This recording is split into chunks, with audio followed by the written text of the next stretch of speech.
Hello and welcome back to the Second Chance to Live channel here on YouTube. I'm happy to see that you decided to stop by to watch this video presentation. Thank you. In today's video presentation, I'm going to be sharing an article that I wrote and published on Second Chance to Live yesterday. To read the article, I put on my glasses and bring up the article. I want to thank you for your time. You're an important part of my process, and I always enjoy our times together. Here's the article. Brain injury recovery, dependence or independence. Hello and welcome back to Second Chance to Live, my friend. I'm happy to have you around my table. Thank you. On January 19, 2016, Dr. Martin Luther King Day, I wrote and published the article, Equality, Inclusion, and Brain Injury Recovery. In the article, I spoke about the disparity of equality and inclusion of brain injury survivors by professionals working within the industry of brain injury recovery. In May 2013, I was asked to conduct a workshop at a brain injury conference in Seattle, Washington. During my attendance at the conference, I had several enlightening conversations.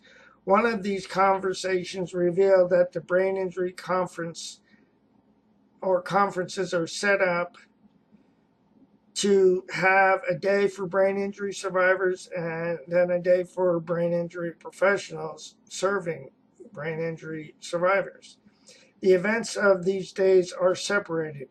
Another conversation revealed that to be on the board of the Brain Injury Association, one needed to donate $20,000. As I reflected on these conversations, some concerns came to mind. What was behind brain injury conferences and brain injury associations, dependence or independence? As I thought about the distinction, a day for survivors and a day or so for professionals, I wondered why brain injury conferences did not join survivors and professionals, or with professionals. The second conversation raised concerns. Why was there a large amount of money required to be a member of the board of the Brain Injury Association? As I thought about the conversations I had, the matter of inclusion and exclusion became apparent to me. I wondered if it was true that brain injury conferences and brain injury associations were more about making money than helping brain injury survivors. In March 2015, I was invited to attend the North American Brain Injury Society conference in San Antonio, Texas. I was very fortunate to have my plane ticket, hotel, food, and a $650 conference fee paid for so that I could attend the conference. The man who brought me to and paid for my attending the conference told me that I would see how the brain injury industry worked. The experience was indeed eye-opening to me. During the conference, or during my attendance at the conference, I noticed something that puzzled me. There were not many brain injury survivors in attendance. Actually, I only met one other brain injury survivor, and she accompanied one of the providers. The provider told me that the survivor inspired her to do her PhD work. During my time at the conference, I met many MDs, PhDs, JDs, and a host of brain injury industry providers. After arriving home from the conference, I reflected upon the absence of brain injury survivors. Plenty of professionals and providers, but the absence of survivors. What became apparent to me was that the absence of survivors, brain injury survivors. A lack of inclusion or a voice by brain injury survivors during the conference. What this led me to believe was that brain injury survivors had not been included in the planning of the conference or the conference program. The absence of brain injury survivors did not make sense to me. Why would brain injury survivors not be included in the planning or program, as the brain injury conference was about people living with brain injuries? The absence did not make sense to me. as who could speak with more credibility than people living with brain injuries. I'm not quite sure what the motivation of the planners were in not including people living with brain injuries at the conference. It may have been the exorbitant cost of attending the conference. It may have been that the planners and the conference committee did not consider viable the contribution of people living with brain injuries. That brain injury survivors do not have anything worthwhile to contribute. I'm not sure why people living with brain injuries are subsequently led to believe that their voice or voices do not count. I'm not sure why professionals working in the brain injury industry say that we who are living with brain injuries are the experts, but do not seek to listen and include us in the discussion. Whatever the motivation for not including brain injury survivors in the planning, participation, and presentation at the conference, the end result was disenfranchisement. Disenfranchisement from the process and the discussion to provide excellent service provision for brain injury survivors. A disenfranchisement of those within the brain injury industry, MDs, PhDs, JDs, and service providers who could benefit from the voices of individuals living with brain injuries. A disenfranchisement from having a voice that needs to be heard. A disenfranchisement because there is a lack of interest in including and learning from brain injury survivors. Learning from brain injury survivors by including them in the program format for professional brain or at professional brain injury conferences.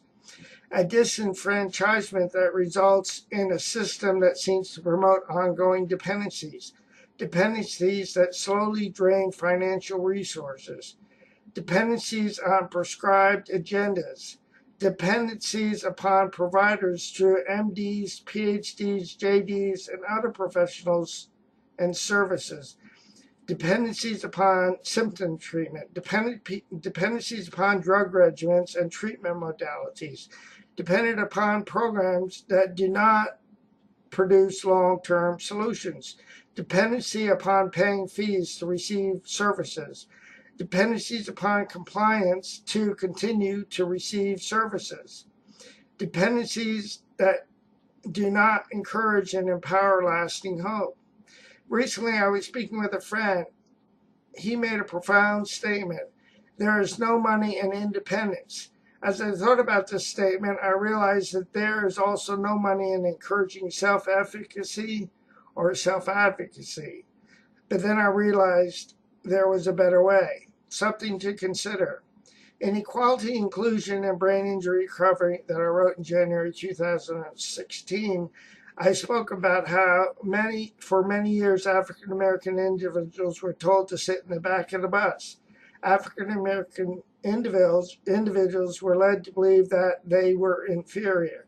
Such behavior continued until one day a woman by the name of Rosa Parks said no more. She took a bold move and sat in the front of the bus. What she decided to do changed things forever. In my estimation, brain injury survivors have been told to sit in the back of the bus for too long. By being told to sit in the back of the bus, survivors have been ignored. Like Rosa Parks' action to move to the front of the bus was heard, brain injury survivors need to take their seat at the front of the bus. The brain injury industry says that we are experts, but in practice minimize, marginalize, dismiss, and discount our voice. The brain injury industry says it is about us with us, but in reality, the brain injury industry makes it about us without us. To professionals reading this article and for conference committees, make it about us with us. Include our voice in your planning and at your upcoming conferences.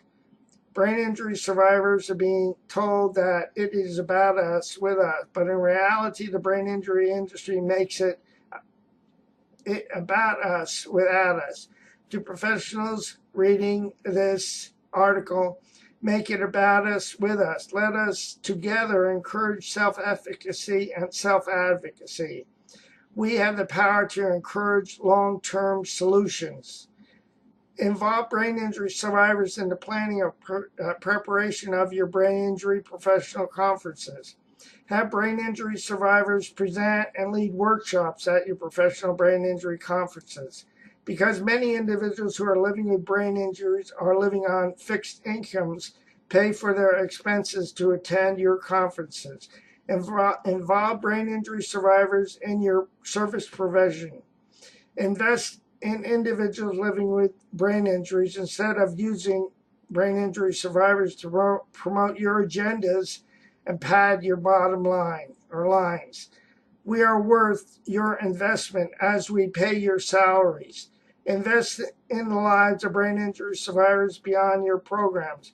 Give brain injury survivors the dignity and respect that you want from us. We are more than a paycheck to you. Make it about us with us by including our voice or voices at your conferences. No longer keep us in the back of the bus. Invite us to the front of the bus. Invite us to join the conversation. Embrace our value, significance, and what we bring to the discussion. What we can accomplish together as you seek to succeed through your practices and service provisions.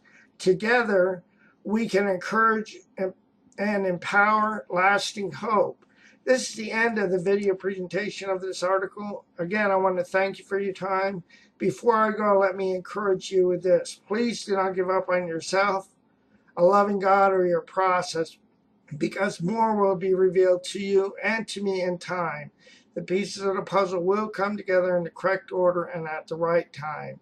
I'll say so long for now. Have a great day, and God bless both you and your family. So long now.